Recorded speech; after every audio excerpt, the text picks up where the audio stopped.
오늘도 주님을 의지하는 하루가 되시기를 축복합니다. 박한수 목사님이 쓰신 내가 구원받은 줄 알았습니다 라는 책에 보면 신앙생활을 어부가 배를 저어가는 것으로 비유하고 있습니다.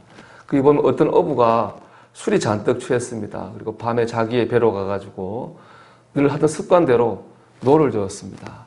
밤새 노를 저었는데 동이 트고 술이 깨서 보니까 배가 그 자리 그대로 있는 거예요. 밤새 노를 저었는데 배가 움직이지 않았어요.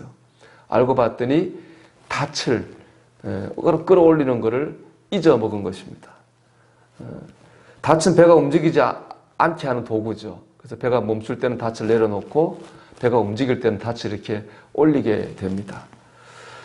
여러분, 닻을 올리지 않으면 아무리 노를 저어도 배는 제자리에 있을 수밖에 없습니다.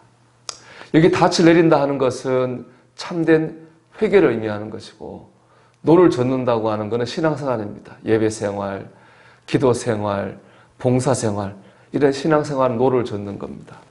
여러분, 우리가 신앙적으로 아무리 열심히 하고 노력하고 애를 쓰는데도 우리가 근본적으로 변하지 않는 이유는 어디에 있느냐? 그건 참된 회개가 없기 때문에 그렇습니다. 반대로 참된 회개가 있을 때 부흥이 일어나고 은혜도 받고 축복도 받습니다. 1900년도 초에 한국 교회에 큰 부흥을 일으켰던 대부흥운동의 시작은 원산에서 시작한 원산 대부흥운동입니다. 그 원산 대부흥운동의 시작은 감리교 의료 선교사였던 하디의 회개로부터 시작됐습니다. 하디는 자기가 의사라고 하는 것과 서양 사람이라고 하는 것에 이렇게 자기를 너무 교만하게 생각했습니다. 그러다 보니 조선 사람들을 낮게 보고 멸시하는 마음이 있었습니다. 그러니까 성경을 묵상하다가 그런 자기의 모습을 보게 되고 선교사들이 모인 자리에서 자기의 죄를 공적으로 회개하게 됩니다. 그때 회개의 불이 그 선교사 모임에 떨어졌고 그 불이 원산으로 평양 장대현 교회로 삼천리 반도로 퍼져나가가지고 대부흥운동의 역사가 일어나게 됐습니다. 이렇게 회개할 때 영적 부흥이 일어나는 겁니다. 은혜와 축복도 마찬가지입니다. 우리가 은혜 받고 축복받은 간증을 보면요, 열의 7, 8은 다 회개하고 관계가 있습니다. 내가 병을 나으려고 하나님 앞에 갔는데 정작 언제 병이 나았느냐? 육체의 병이 아니라 영혼의 질병을 바라보면서 자기의 죄를 회개할 때 병이 났습니다.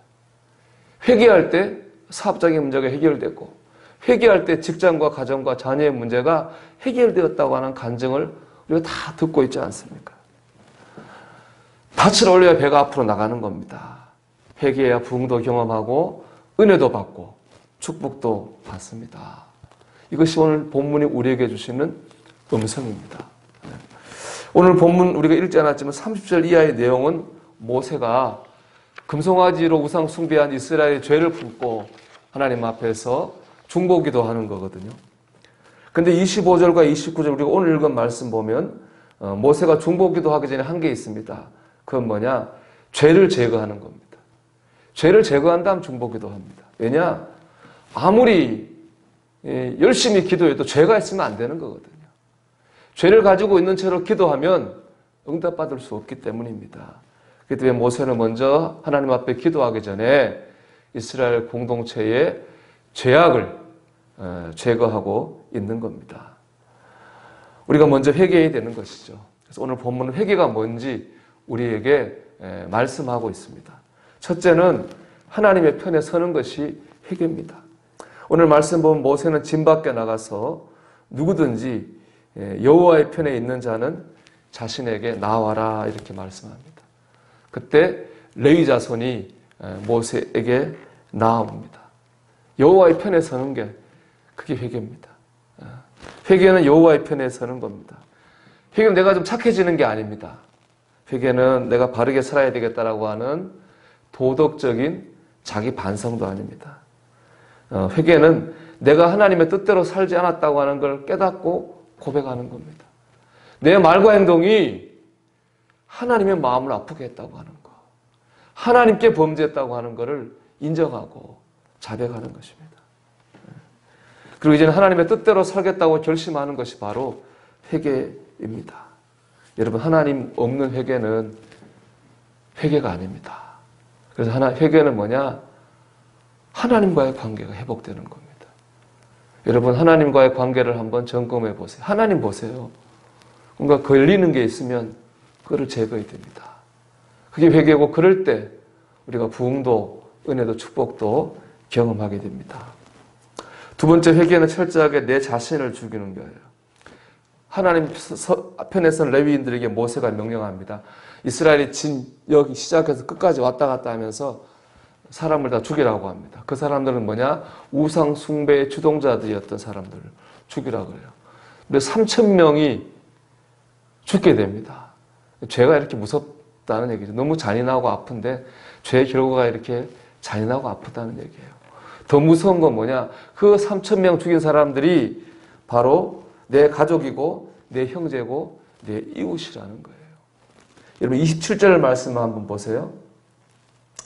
27절 말씀 제가 분간부터 읽어드리면 너희는 각각 허리에 칼을 차고 진 이 문에서 저 문까지 왕래하며 각 사람이 그 형제를, 각 사람이 자기의 친구를, 각 사람이 자기의 이웃을 죽이라 하셨느니라. 이렇게 말씀해요. 그렇죠?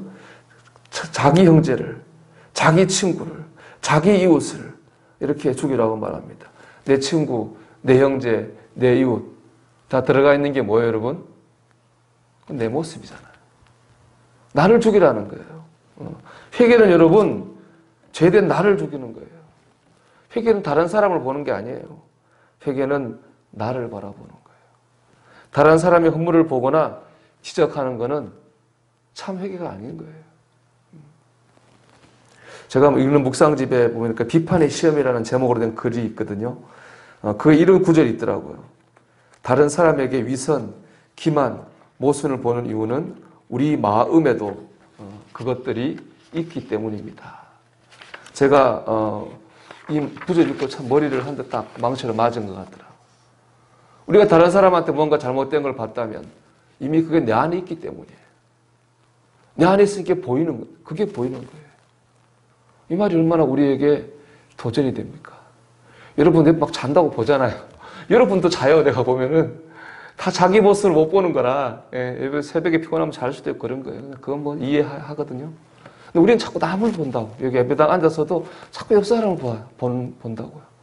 이 말이 너무나 도전이 되더라고요.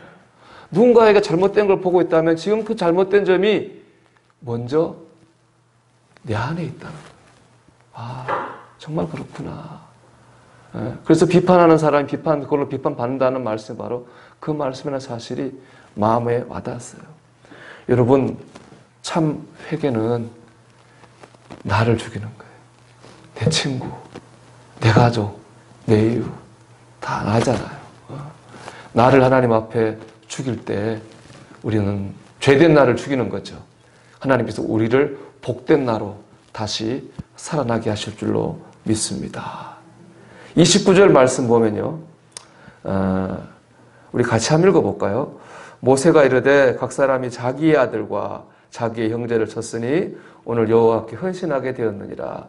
그가 오늘 너희에게 복을 내리시리라. 아멘. 회개한 사람에게 하나님께서 복을 주십니다. 하나님 앞에 죄된 나를 죽이면 복된 나로 살아나게 하십니다. 여러분, 하나님과의 관계에 걸림이 있다면 여러분 제거하시기 바랍니다. 회개했더니 은혜 받았고, 회개했더니 축복받았고, 회개했더니 응답받았습니다.